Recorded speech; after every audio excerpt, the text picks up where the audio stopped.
Hello everyone.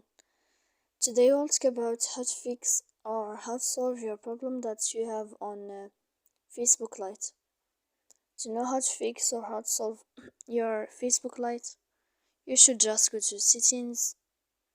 Here we click apps, default apps, app settings.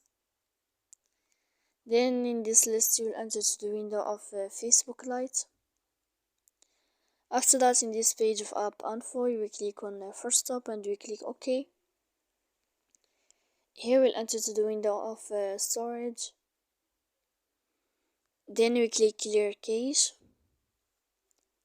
and in the end you can turn off your phone and you can wait a moment to turn on your phone again. So please don't forget to support us by like and subscribe. See you next time in another video, and thank you for your attention and your watching.